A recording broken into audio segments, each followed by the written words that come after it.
channel. My name is Shamika and this is Check the Rhymes.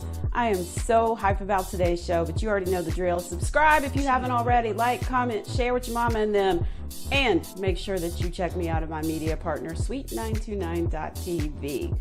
All right, I got that out of the way because I'm trying to hurry up and get into today's show. It's Black Music Month, but it's not always just about the music. It's also about the fashion that impacted the music industry. You're like, what are you talking about? Listen, MC Hammer pants. Y'all remember those. MC Hammer wore them in Can't Touch This. And you know, his live shows, like when you think of MC Hammer, you automatically think of those Hammer pants. Now you're like, what does this have to do with anything? Joining me today is the creator of those Hammer pants, and I'm super excited because it is a fellow North Carolinian, and she has a connection to my favorite thing, Soul Train. So joining me is Tamechi Toney Briggs. We are going to talk about how she created those Hammer pants, because you know y'all wore them to the middle school dances just like I did with those patent leather shoes. And we're going to talk about Soul Train, working with some other amazing titans in the industry, and just see where her career has taken her. And then we're also going to have a special surprise for you as well, so you don't want to miss today's show. Stay tuned. Welcome, Tamechi, to Check the Rhymes. How are you? I'm excited. I'm wonderful. How about yourself? I'm great. And I was like, you know what? Two North Carolinians, like it can't get any better than that. Girl, okay, you know it's going to be a party, right? You know how we do. Come on, Tar Heel State. You know how we do, okay? So I was, as I was writing my questions down for you, I was reminded of something that, you know, I told my sister, I was like, I'm so glad there are no pictures of this. But I remember I had my own pair of Hammer pants. Oh my stars, I love it. They were purple. Okay. And I was going to the 8th grade dance and I said, I'm going to kill them. You know? I had the shirt to match, the pants, my black patent leather shoes. I love it. And I was so scrawny and skinny, it didn't hang right. So I got clowned. I love that. I love it. So I want to talk about how you came up with the Hammer pants, because I swear I love them so much. Oh, you know, they are comfortable. I've never, ever stopped wearing them. And all of my friends, we all still wear them. We've been wearing them ever since I started making them. But actually how they came about, it was a mistake. And I was trying to make some outfits for a dance group that I had back in North Carolina. And I was just trying to make some baggy pants, but not balloon baggy pants. And what ended up happening, I ended up cutting everything bigger for myself so that I could make sure I could fit in them. Mm-hmm. And so I was using the curtains from my bedroom window. My mother was evil with me, trust and believe. She was. I was getting ready to say, you done tore up them curtains. Curtains down. And so, and you know, and they used that plot in the Hammer movie. But I was like, oh my goodness, they took my story, but it just, you know, reiterated. But what happened is I ended up cutting them way too big. And when I put the waist on them, I was like, oh my goodness, I was so disappointed. I was really disappointed because I thought that, well, I didn't use them for a while. And then one of my friends came over and I showed him, I was like, Freddie, look at these pants. I said, but I messed them up. And he tried them on and he was like, bitch, he was like, these pants are fierce. And he would start dancing on them. And I was like, you like them? And he was like, yeah. And so we actually started wearing them then, but I was afraid to wear them because they were a mistake. They didn't look anything like what I envisioned. Uh-huh. Well, shout out to Freddie then, because if you know, nobody would have seen them then. Nobody probably wouldn't have seen them. It was Freddie and my friend Francine Fox who gave me my first sewing machine. She tried them on, and what she did was, Francine was so little. She was a little skinny thing. She pulled them all the way up like a jumpsuit, and then we put a belt around them, and she had a tube, and they were perfect. Absolutely perfect. As a matter of fact, y'all had been around to tell me that for the 8th grade. I think I was gone to Soul Train by then. I had already left North Carolina. But that's how they came about. They were actually a mistake that eventually evolved into a successful fashion statement. And I'm like, just like really thrilled because it was years later that I got the gig for Hammer. I had already mailed them to Soul Train. The dancers was wearing them on Soul Train long before I got a chance to to design them for MC Hammer. Wow. So let's go back a little bit because I jumped the gun because I was so hype about the hammer pants. Okay. Talk about where you're from in North Carolina and growing up in that area. Well, I am from a little city called Wilson. They call it Wide Awake Wilson now because it's so exciting. Thanks to but no, it's everybody there is into a lot of different things. You got a lot of talented kids there. But I grew up in Wilson, and I graduated from a school called Hunt High School. I was on the flag squad, the rifle squad. I had my cheerleading team and everything, and I was just really active. And I had modeling troupe. I had a modeling troupe way before I came to LA, and we used to do fashion shows all over the city. We would travel, and we would go to a lot of the local TV shows and do shows. I remember there was one show, if you research, you'll probably hear about this. It was called Teenage Frolics, and it was a dance show out of Raleigh, and it was it was just like Soul Train, but I became really friends with the host and the producer, and he invited me to do a fashion show on the show, and we did I got to be a regular dancer and was featured, and I had my clothes on there, and I was only like 12 or 13 years old, and I chartered the bus and got all the other kids in the community, got their parents' approval, had 2 adult chaperones with us, and I chartered the bus, and we went every, it was twice a month, Saturdays, and we went, the kids would show up, and the kids, we were all just like 13, 14 years old. I'm so jealous right now because I wanted to be on somebody's dance show. Well, it's not too late, girl. I know you still got it. As fierce as you are, I know you still got it. You know, that's the whole reason I got into like interviewing was because I have been watching Don Cornelius, American Bandstand. Even you remember the show Dance Party USA, Solid Gold, all those. I do. I remember every last one of those dance shows. Even I don't know if you remember Dance Fever. Yes. Remember, there was another show called Soap Factory. Yes, and there's another one I have, I think it's called, it's really old, and I just discovered it on YouTube. I think it was called Shout or something like that. Like, all of them are so fascinating to me. Well, Soul Train was on the stars. It was amazing. The ride on that show was amazing. I always tell people that I graduated from Soul Train University. And you know what? That's another thing we have in common because even though I didn't dance on Soul Train, I was a writer for the website soultrain.com for 5 years. So I'm like, look at us. We are just like that's wonderful. See that North Carolina thing just intertwined. Exactly. So tell me about how you ended up getting to Soul Train, because I was listening to another interview you did, and you were talking about getting on a bus, going to LA and calling out there trying to find Soul Train. So tell me the story. That was something else. My mother was like, they were furious because I was running the phone bill up because, you know, back then it wasn't like $50 a month or $100 cover everything. It was almost $100 a call. Right.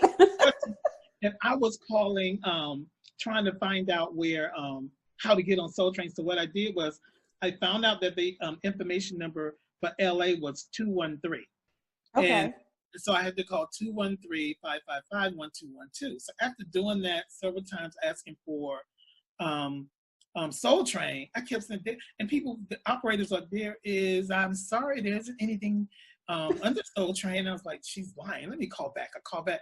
I'm sorry, there's no Soul Train. I'm like, I watch it every Saturday. So I called back, and this one operator said, the other operator said, there's a Soul Train. So I was calling her all kind of names. And I called back, and she said, you must be, I think you want Don Cornelius Productions. Oh, yeah. And she gave me the number. I remember the number to the day. It was 213-858-8232. Okay. And so I dialed the number, and the person answered the phone. They said 8232, and I said, hi, I'm trying to get Soul Train. She was like, I said, well, Don Cornelius Productions. She said, this is Don Cornelius Productions. I said, oh, wonderful. I said, I'm trying to get Soul Train. I said, I have a dance group, and I said, I'm trying to, get on the show, and I wanted to know. And then come to find out, the girl I was talking to was Cheryl Song. She's the girl with the long hair. Yes. She worked in the office as a secretary, and I was like, And she told me, she was not supposed to tell me. That was totally against their rules. She was Wow. not supposed to, you don't do that. And so Mhm. she said, I said, I'm calling from North Carolina. And I said, I'm a really good dancer. And I said, and I'm a designer. And I said, I wanted to get to Soul Train. I wanted to know. And she said, well, listen, I'm going to tell you how to get to Soul Train. And the next day we're taping. She said, I'm not supposed to do this, but I'm going to tell you. And she said, but I can't promise you you'll get in. She Uh-huh. said, but we taped August, I think it was 20 something. And she said, and it starts at this time on Saturday and Sunday, but I can't promise you you're going to get in. But these are the dates that it starts. And I was like, oh my goodness, thank you so much. And I said, and I asked about the dancers. Uh-huh. And I said, and I asked about her. And I said, you know, Cheryl Song. I said, I really want to meet the dancers on the show. And I told her how interested I was in her. And she said, well, I am Cheryl Song. And I was like, you're not Cheryl Song. She said, yes, I am. I said, there's no way. I was screaming on the phone.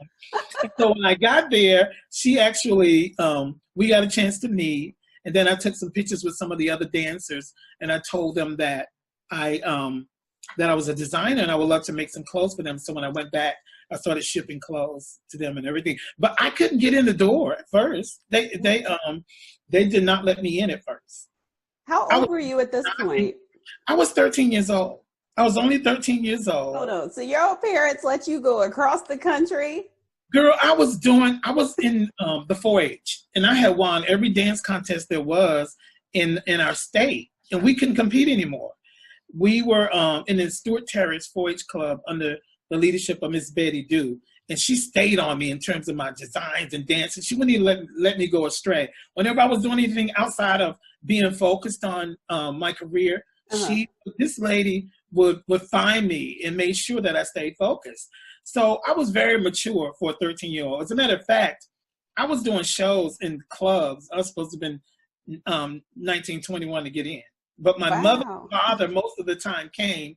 But most of the club owners knew my triumph and what I was doing in terms of 4-H and all that. So, and they knew that I wasn't into drinking, smoking, and all that stuff. That just wasn't my thing. I just wanted to perform. So we would go into nightclubs at 14, 15 years old, do shows, and then leave out and go home. I mean, all over the state.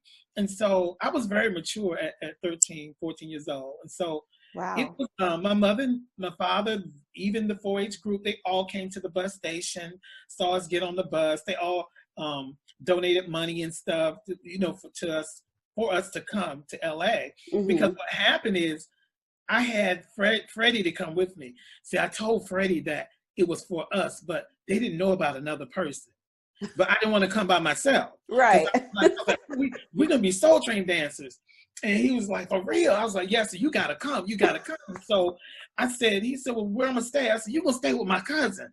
And so I had already asked my cousin, can Freddie stay with him? And I was going to stay with my other cousin, who was already a Soul Train dancer. Oh, okay. So, and see, I didn't find that out until we discovered we were going. And my father's first cousin came over and he said, well, my sister's son danced on Soul Train. I was like, what? He said, so you done done all this and they could have just gave you the info. Girl, can you believe that? I mean, I was like, you're kidding me. He said, no, his name is Junior. He said, I'll give you their number. He was one of the featured dancers for years. He started in the 70s, and he was about ready to leave Soul Train when we were about to come. But he had taken my favorite dancer to the show, this girl that I thought was the most beautiful person in the world. Her name is Sherry Foster. Okay. He had taken Sherry and her sister Bridget to the show. So I love Sherry. I mean, I did not know that Sherry was connected to a relative. And I used to watch Soul Train, and I was just waiting to see her. This girl was amazing. And she was young. She was like 13, 14, but she was made up and had the charisma of, she was just so incredible. Right. That her feminine energy, her beauty, and she was a chocolate, beautiful girl.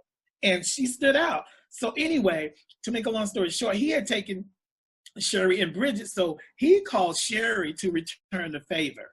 But they still didn't let me in. It was torment, girl. I thought I was going to die. I Oh was yeah. screaming and crying, and everything was horrible. But they let Freddie in. They let Freddie That in is messed up. and made him a featured dancer. But okay, now let me just go a little bit further. And then after we came back, I wrote letters and wrote letters. And now I did get in this Sunday. I didn't get in Saturday. Okay. My uncle came down with my bus pass and everything, and I got in that Sunday. And the dance coordinator told me, "You can come in." After my uncle begged him and showed him my bus ticket, he said, "But you can't dance." So I'm sitting on the bleachers and I'm watching everybody dance. And my best friend Freddie was dancing too, but he looked so sad because I wasn't out there. Mm-hmm. So, and Sherry was really upset. She was upset because she was introduced us as her cousins. Right. She's been dancing on the show for years, and you're not gonna you're gonna let one cousin in and not the other. Yeah. It caused her to end up leaving the show, which I was really sad about. But what ended up happening, I'm sitting in the bleachers and I'm crying. Tears are just flowing. And this guy comes over to me, and it was Jeffrey Daniels from Shalimar. Oh my goodness. He's like, "Are you okay?" He said, "Well, why are you crying?" He said, "What is wrong with you? Are you okay?" And I said, "Yes, I come 3,000 miles." And I said, and that man said I couldn't dance. He said, "What man?" He said, "That mean old man right there." I said, "Yeah." He said, "Don't pay him no attention." He said he did the same thing to me. So I'm thinking now he's trying to make me feel good. I was like, "Really?" He said, "Yeah." He said, "Look, I'll tell you what to do. While he's over there on the floor, you go dance over there." He's like, "Go on, go on." I love it. And he said, "When you see him, you move around there." So I went and I was dancing, and as he come, I would move around. And as he come, and he never caught me. But honey, I was scared as hell when I see myself on TV because I was doing the move that I was moving. And so I thought Jeffrey really was just trying to make me feel better. But I ended up seeing their unsung. And we became friends, and he told me that was true. But when he told it on Unsung, how he couldn't get in and Jody couldn't get in, right? I understood it wasn't as personal. I think they really try to rough people to see how much you really, really want to be a part of the show. Now, the clincher is Chuck Johnson is doing some podcasting, and he recently reached out to me to be a part of his podcast. Wow. Do an interview. I said no. Look. I said, absolutely not. Love the petty. But no, I thought about it, and I may give him an interview, but I said absolutely not. Because they didn't know that little individual that you said no to would end up being the catalyst to design thousands and thousands of outfits for a show that became an institution that it is. Absolutely. I didn't realize that I would, was going to, and I realized that my run for Soul Train was to be their designer. I got a chance to dance and fulfill my yearning as a dancer on the show. I got a chance to do that. Yeah. But I really, really was overwhelmed that I got a chance to design for the dancer. It really satisfied my whole craving of being a part of that production. So tell me about that. How did you get into designing for the dancers, and tell me which dancers that you designed for? I started writing letters and calling some of the dancers, and I started sending them clothes. And before I really had crafted my sewing, I was altering and doing alterations to outfits and just sending those. And then I started making full out outfits, and I would send them to this one dancer named Myron Montgomery. And Myron said, "Oh, I'll give this outfit to that person, and I'll give this outfit to that person." And he did. And once I saw the first 4 or 5 outfits, I was like, "Oh, my stars, this is my outfits." I cannot believe. I was like, those are my clothes that those dancers are wearing. So I then had to actually start a way of making money to get fabric, and because I was cutting up sheets and pillowcases. I was just getting ready to ask how you were getting the money to send the stuff out there. Any kind of fabric. I was raking leaves, cropping tobacco, picking cotton, everything in the country that I could do to make money. Cucumbers, recycling cans. No, girl, you hit it on the nose. Bottles, because back then you get 10 cents a bottle. Right. I would rake leaves, and I would take my money and buy fabric and send the clothes for free. I mean, this was like a dream come true. And then what ended up happening, Myron started giving them to all the other dancers. And I was like, oh my stars. And then once I saw the craving for the clothes, he would call and say, do you have anything else? And one time he kept telling me that he was going to give some stuff to Jody and Jeffrey for Shalimar. So I was like really thrilled. And I started really trying to get fabric. And then my mother's friends and the school teachers and everybody started giving me material and fabric and buttons and elastic. And that's how that whole thing came about. But it was a triumph. I mean, really it was, because I couldn't afford to buy some of the materials and stuff that the neighborhood was donating. So I have to ask this because I've seen it on, I watch American Soul on BET, you know, the show about Soul Train. Yes. Is that true about the chicken and the biscuits? And, you know, that's how the dancers were being paid. You know, it is really true. And I didn't have a problem with that because I love chicken and biscuits, honey. I used to bring my little jar of molasses with me to the set of the show, honey. And on the biscuit. my little molasses with my biscuits. But come on, country, North Carolina. You better believe it. And see, for me, it wasn't a problem because the dancers were all paying me for their outfits. Okay, yeah. I got a chance to come, dance, have fun whenever I could get there, because I was sewing so much that I didn't have a chance to get to the show on time to really dedicate myself as a dancer. Mm-hmm. You know, and I got to dance on the show for a few years, but I didn't get a chance. I was sewing way more than I got a chance to dance. But what the chicken and the soda is good that's what we got paid. But I wouldn't say that's what we got paid. That's what they fed us. But you know, we, as all the dancers on the show, were really thrilled about being Soul Train dancers. It was their passion. Some of those kids I know danced on the show from the age 13 to they was 30 and 40 years old. Mm-hmm. And this I know for a fact because I knew quite a few of them that they danced on the show for years. And it was our passions. We dedicate ourselves to teach the world how to dance and how to dress. And it was all flowing from the urban community. And they were putting their brains together to come up with all these unique dance steps and ideas. It's just amazing at how our community dedicated themselves to that show for so long, you know, without being paid. The pay for us was the satisfaction of having fun dancing on the show. And, you know, it's so funny that you say that. Like, even with writing for the website, we didn't get paid a lot per article, but it was just the being part of an iconic brand that opened the doors for a lot of other things. You know, all I had to say was, I write for Soul Train. Oh, come on in. Oh, okay. No, you're right, because people love Soul Train. The show, it gave you such a great feeling on Saturday mornings. You turn on the TV and you see all these beautiful kids up there dancing and having a good time. And then you see all the celebrities that came through. They were so thrilled to be amongst us that it was amazing. They were our fans.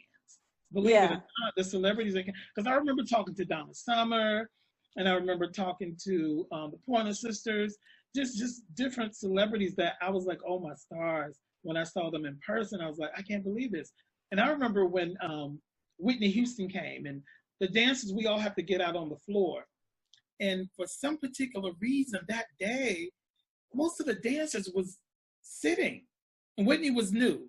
They had not launched her yet. So she was new. And so they had to kind of force people to get out on the floor. And she was so beautiful. I was so mad at myself because I would have spoken to her, but a couple of the dancers were talking to me about designing clothes for them. And so I didn't get a chance to really talk to Whitney, because I would have definitely said something. Oh man, that's crazy. So let's fast track to, how did Hammer find out about these pants? Because you created these pants when you were like in probably middle school. So years later, how did he find out about the pants to even, you know, want to hire you and all that stuff? Like, tell me all the details. Well, you know, it goes back to Soul Train. There were some dancers on Soul Train called the Soul Brothers. And they were friends with my roommate at the time, whose name is Nancy Fletcher, who sings with Dr. Dre, Tupac, and Ice Cube. She was the female voice of Death Row. Okay. So Nancy used to sing at a reggae club, and I used to make her the hammer pants the little money she got from the reggae club, she would pay me to make her outfits. But she had to be cute every night. She had to be cute. So I would make her the pants, her and Sylvia. And they would go to the club, and I think one night the guys came and saw them, and they're all friends too. And they were like, "Where do y'all get those pants from?" And they told them that I made the pants. And they called me. At the time, they were working with a rapper named Def Jeff. Mm-hmm. And I had did some dashikis for Def Jeff in the past. So he already knew who I was. So they sent them over. They got the pants made, and they were at a club performing. And Hammer was there. And he's like, "Man, where in the world did y'all get your pants? Where did you get your pants?" And so they gave them my number and my name. Mm-hmm. Fortunately, they lost the information. And Hammer just happened to be at Soul Train when his record was getting bigger, and he saw Sheila the Diva, one of the dancers that I make all her clothes on the show as well. And when he saw Sheila, he was like, "I need to get her designer's name for Oaktown 357. Mm-hmm. Not knowing that this is the designer's number that you lost for the pants. Look how the universe works. Girl. And so what ended up happening, they got the number, girl, listen to this, got the number of Sheila. They got my number from Sheila. Lost it again. One of Hammer's producer, Jonathan Mosley, just happened to be over one of the Mary Jane girls' house one Saturday morning. Mm-hmm. Soul Train was on, and there was Sheila the Diva in the outfit looking fierce. And he's like, "Oh, that girl right there." He's like, I need to get in touch with her designer. He said, we lost his number. And so she was like, "That's my baby. I can call my baby right now." And she called me, and she was like, "Tamechi." I was like, "Yeah." She was like, "What are you doing?" She said, "Hammer's people are looking for you." I was like, "Hammer's people?" Girl, I didn't know at the time, Hammer's people. I was like, "Who's that?" She says, "The rapper that's selling the CDs out the trunk of his car." I was like, "Oh, yeah, I heard about him." So then what ended up happening, I spoke to Jonathan Mosley, Mm-hmm. and he set up a meeting, and he came to my apartment in Burbank with Hammer's brother. And we all sat down, and they said, "We're looking for an image. His music is taking off. We heard that you're the person, and we need," they were also looking for an image for 357. They wanted to make them more feminine, mm-hmm. and to be more girly with their whole style of rap. Right. So they said, "We're looking for an image for the girls, and for Hammer, we heard that you were the person." And I was like, "I am the person." So, and I was like, "I know exactly what to do." And I said, "I've seen some footage on him." I said, "I know exactly what he needs." And I said, "Give me a week." And so they said, "Okay." And I did a tester outfit, and I sent the tester within that week, and they called and said, "Oh my goodness, we're on." And that's Wow. So you designed like the clothes for the videos as well, and like his shows, or how did that work? But what happened is when the project took off for him, I ended up just coming up with all these different outfits. They were like, "Just do your thing. Here is how much you need. Here's the money. Just do your thing and just send us." And I would do maybe like 8 to 10 outfits in about a week's time, and I would send them, and he would just wear them periodically at different gigs that he had. Uh-huh. But you never knew what project the outfit would be for. So when the videos came about, his album was taken off so fast that they needed all of these outfits for You Can't Touch This, Dancing Machine. I think they did all the videos like in I think a week. Wow. And I was like, "Y'all gonna do like 10 videos in a week?" I was like, "Oh, you kidding me?" Okay, for real. So I ended up flying to Oakland, and when I got there, I had to do I think it was about 5 outfits they needed right away. So I worked on them, and then the video, I had already made all of those outfits before I got there. And what ended up happening on the way to the set, we were missing a pair of pants that we needed. The baggy pants were gone. So we were sitting there, didn't know what to do. It was time to tape. Everybody was in makeup. So there was these curtains, and we were in a church. There was these curtains in the back church, and I just cut a plug out the curtains and sit down in the you and them curtains. and made a new pair of pants for them, and they wore them, and the video went on. But yeah, You Can't Touch This, which is I think one of his most popular videos. But the first Yeah. video where you see my outfit is Dancing Machine, and this is where he was torn between what to do, because Hammer really never wanted big baggy pants. Mm-hmm. He wanted those troop suits type of baggy pants, leather. He liked really dressing really, really nice in terms of leather. He liked being dressed up. Right. So, but my thing was, this works for you.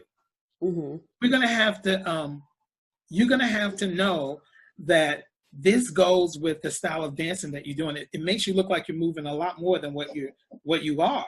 Right. And so after we got all of that, after we got that message into him, and he was like, okay, and he ended up just going with the baggy thing. But he wanted to be in a whole nother style of dress, and fortunately for me, the outfit is just as popular as the artist now. You know, when you think in terms of the Hammer Pants and MC Hammer, you think of them both together. You know, and it's funny because I actually had an interview yesterday, job interview, and I was telling them, I was like, oh my God, I'm so excited because I'm talking to the creator of the Hammer Pants. They were like, MC Hammer! Like, I was like, everybody connects it. They do. No, they really do. And it's because in the summertime, I do this project called the Tyler Project, and I work with the youth. I work with kids that are like, that was my age when I started sewing. Mm-hmm. And it's an amazing project. And I get a chance to teach them how to sew and how to refurbish clothing and things. And they are so excited, and I get a chance to share the Hammer Pants with them. And most of them get them and they put them on, and you should see them. It's amazing that those kids at that age know about MC Hammer and the Hammer Pants. Yeah. So wow. It just really blows me out the water to see the strength of that fashion statement, because I'm telling you, in school, when I would wear them to school, they would call me to the office and was like, you're causing a commotion. Can you tone it down some? And, wow. And I remember my principal calling me to the office, but see, it was a commotion because I would have bright pink, canary yellow shirt, braids down like Cheryl Song. I would be a whole nother character in school. And so my principal saw me at the grocery store. This was like after I was designing for Hammer. And he saw me. He's like, hey, he said, are you still in California? I said, yes, I am. He said, oh, it's so great to see you. He said, oh, I just got to tell you this. He said, there's this rapper guy that is on TV, and he reminds me so much of you with the clothes that he wears. He said, because those baggy pants you used to wear to school, he wears them all the time. And I said, are you talking about MC Hammer? He said, oh, yeah, that's him. And I said, well, actually, I'm the one that designed his clothes. And he was so excited. He called his wife. His wife was over in another section of the store.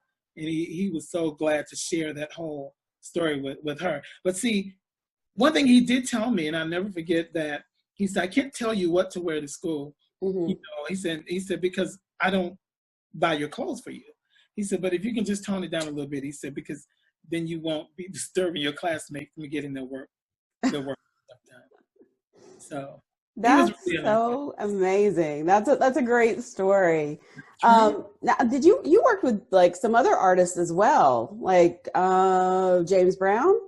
Yeah, I did get to work with James Brown, who was just amazing. And that's another thing that Soul Train did for me, is it opened the doors for me to meet a lot of other celebrities to work with. And James Brown was just like, he was more or less like a father figure. He was fun, he was energetic, and he was very hands-on with the project that you was working with him. I mean, we would sit down and talk about different things, and I'll never forget, we were in Vegas, and James is funny because whatever he eats, he wants you to eat. And so James had this steak, and I was like, I don't eat steak. I was like, I really do not eat steak. And I didn't, but he was so mad at me because he wanted me to taste what he was eating. He always want you to have you got to taste this. You got to taste this. This is off the chain. So the one thing about him that I really love is that you may not believe it, but he was still just like a child at heart about his craft. He loved performing. And after the show, I remember being at the hotel, at the same hotel. He would call my room. Did you see it? Did you see it? How did they like it? You know, did they like it? I said, Mr. Brown, they were screaming. Were they screaming? And I went to tell him what type of screams they were doing, and he would just be laughing. Love it. He was just like a child about his craft. Mm-hmm. And he ate cereal at night. We both had that little thing where we eat cornflakes at night. I love it. But he was country too, though. You know, very country. And he's amazing. And one day he almost had me in tears because he told me, seriously, he looked at me and said, you know what? He said, you're a genius. I said, oh, that's sweet. I said, coming from you? He said, no. Because the outfits that I made for the singers, see, I was hired to do all the outfits for his background singers, Bittersweet. And these women they were not, model skinny women. They were beautiful, but they were all shapely. Mm-hmm. And they were thick and curvaceous. But I had those curves down to a science. But see, I grew up sewing curvy women's clothing. Mm-hmm. All the girls in Soul Train was curvy. Right. They were slender, curvy, but they had hips, they had booties. They were curvaceous. Mm-hmm. So I was able to conquer that. But he was thrilled at how those outfits came out. They looked so amazing in the outfits. And so it was an amazing run with him. I was so sad when we lost him. I was so sad. I remember clearly getting the phone call. Mm-hmm. But yeah, he was amazing to work with, and so was Vesta. Oh yeah. Gig with Vesta, I was literally, it was a dream come true because I was sewing in my house in LA, and I used to be in this little room, and I had my little radio on my sewing machine, and I would hear, your name is Dracula, and I was like, she sounds like, I said Shaka Khan, and I was like, and I would hear every night on KJLH, they played that song, and I was like, I heard she was doing a show at this Club Attitude, and we knew the guys that was the promoters at the club. Mm-hmm. And at the time, I had a group of models made up of Soul Train dance, and they were my models, and we had a Soul Train modeling troupe. So I called the guys. I said, "Listen, I heard that Vesta's going to be performing. Can we be her opening act?" And they were like, "Sure." And they said, "Well, the show is a midnight show." I said, "It doesn't matter." I put together this amazing show. We were her opening act, and it just so happened that the weekend that the show was, I had gone down the Soul Train line. I was doing this dance called the Itch that I created. And I was on the floor crawling and itching. And so when she saw me, she's like, she just started screaming, "You the one that fell off the chair." And I was Soul Train line, your hat came off. And she was like, "Oh my goodness." I was screaming. She said, "I ran all the way out the house, and sat up in the balcony and watched the show." And after the show, I saw her manager. I was like, I really, really, really love Vesta, and I would love to do some clothes for her. And I said, and my friend Freddie, I said, we would like to be her background dancers. And he was like, he said, so I'll run it by her. And then later on that night, after seeing the show, I had a dance solo in the show, and I wore it out. Wow. She's like, oh my goodness. She was saying how good she thought I could dance. I was like, oh great, then this might work. He told us after the show, he said, you know what, let's give it a try. He said, what are you doing tomorrow? I said, what do you want me to be doing? He said, meet me at Vesta's tomorrow at 7. So that morning, I got up early that morning, got some fabric, made us matching hammer pants. This is of course. This was the signature. And these shirts. And when we went over there to our house, we made a routine to the song, and we went in dancing. And that Wednesday, that was a Monday, that Wednesday we had a show in Costa Mesa, California. And we became her dancers, and I started doing her hair. She's like our little Barbie doll. Freddie did her makeup because he was an amazing makeup artist. Uh-huh. And he did her makeup. I did her hair, made her clothes, and we became best of friends. We became inseparable, and we traveled with her until me and her we stayed friends until she passed. We lost Freddie like years before Vesta, 96, I think. Oh. And then but Vesta and I remained inseparable. Mm-hmm. And we had the best time on tour. I mean, we laughed, we joked, we joned on each other. It was just so much fun. And then eventually I brought some of the Soul Train gang into her act, and we performed on Soul Train with her, with some of the dancers. Oh, that's cool. I performed twice. Once it was just Freddie and I doing the background.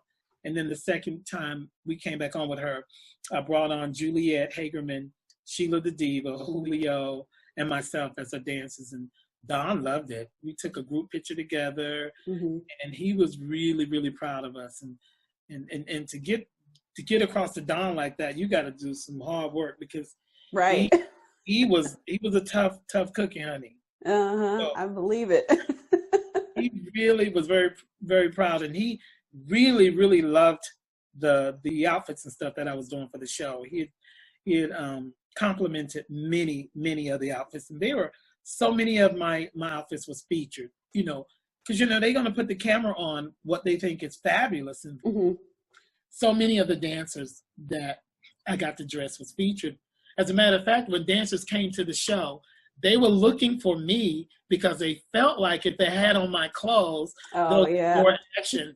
And they were looking for Tamechi. I mean, I got sought after like crazy.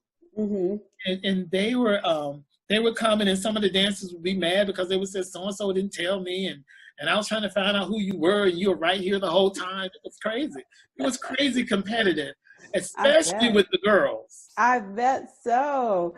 So I know we're running out of time, but I want to talk about the special surprise that you have for the viewers. Yes. Okay. Actually, I told you that I have a pair of hammer pants that I would donate to some lucky viewers. So what you got to do, though, you have to answer 4 questions that will be thrown at you. Yes, and I will place those down below in the description box, and then I'll mention them again in just a couple minutes. Actually, no, I'll put them in the description box so that people can read them, and then they're going to have to go and listen to the entire interview. Exactly. And you answer them 4 questions correctly, then you can get some original hammer pins from the original designer. Yes, and you got to rock them with some patent leather shoes, though. Oh, you got to rock them. You got to rock them. You got to see this new collection that I'm doing, though. It's really, really cute. It's got a little twist to it, so I'll be presenting them later in the year, but you have to see them. As a matter of fact, I'm going to send you some personally. Okay, awesome. So tell me what else, before we go, what else are you working on that's coming up that we can be on the lookout for besides the new collection? Oh, my stars, it's so much. I am actually, I don't know if you know, but when I'm not designing, I do interior decorating, I make furniture, I do reupholstery to furniture. I just love art. So when I'm not doing fashions, I'm doing interior decorating, I'm doing furniture, and I'm also working on a line of stuff for the Francine Fox collection, which is the girl I mentioned earlier who gave me my first sewing machine, a collection that I'll be presenting. And when I'm not doing any of that, I'm touring as a recording artist. Yes, I didn't bring up that part because it is Black Music Month. Yeah, let's talk about that real quick. Well, actually, I started singing early in school, way before I started dancing and designing. I used to sing and write songs. And, my style is very unique and different. I just tested the waters a few years ago, and I wrote a song called Shake Your Poak Chop. Yes. If the video took place in North Carolina, I wanted to go back home because that whole saying came about from just like your grandma, your aunts and them, when you get up and dance, and they're like, "Go girl, shake your poak chop." We say all kinds of stuff in the country. And so that's where the saying came from. And so we did the video. The video got a whopping 2 million views. It racked up 1 million views in less than a few months. And this is when YouTube was really first, right, off of videos. And I was really shocked because I was like, let me just test the waters with this music and see what happens. And so after putting the video out there, I wasn't even ready to release the video. A friend of mine named Sherry Smith was like, just go on and do it. What you waiting for? Just put the video out. And I was like, no. And she ended up setting up the YouTube page. She did everything. And I'm like, girl, and she dropped the video, and before you know it, it was going haywire. And so I was getting calls. I got calls from Tyra Banks to be on her show. I traveled the world with that one single. Even now to the day, people call me from all over the world saying how good that video made them feel, because the video, the whole concept of the video was just family oriented, just that we're all one love. We love each other. We can all get along together and have fun and just dance. And so in the video, I just wanted kids. I wanted older folks. I wanted everybody. I didn't want it to be a typical video where you got all the cute girls, makeup done, fabulous, matching outfits. I wanted to symbolize what it was like for me growing up in North Carolina. That's what I did. And so now finally got the chance to being locked down and sitting in the house with this COVID thing. You start thinking, okay, what can I do? So I just really dug deep in my music, and I said, why don't I just go ahead and complete the album? And so that's what I started doing, and we're looking to release the album in midsummer. Then you'll have to come back to Check the Rhymes and talk about it. So yes. I would love to. So thank you so much. Yes, thank you. Thank you. And you guys, again, Tamechi is going to be giving away a pair of hammer pants, and you're going to have to answer some questions, and I will put those again below in the description box. And you'll have to, and I'll include the way to contact us or me, and then we'll pick a winner. So you guys want to stay tuned. Make sure that you check Tamechi out. Do you have a website, Tamechi? I know you're on social media. Yeah, I'm on social media. So you can follow me on Instagram at Tamechi. So nice. You got to say it twice. Okay. I know that's right. And I'm Tamechi Toney Briggs on Facebook. The website is under construction, so I'll give that the next time we get to do something. All right. Thank you again so much for joining me. I had a blast walking down memory lane with you. And that was Tamechi joining me here on Check the Rhymes. Oh my God, that interview was so good.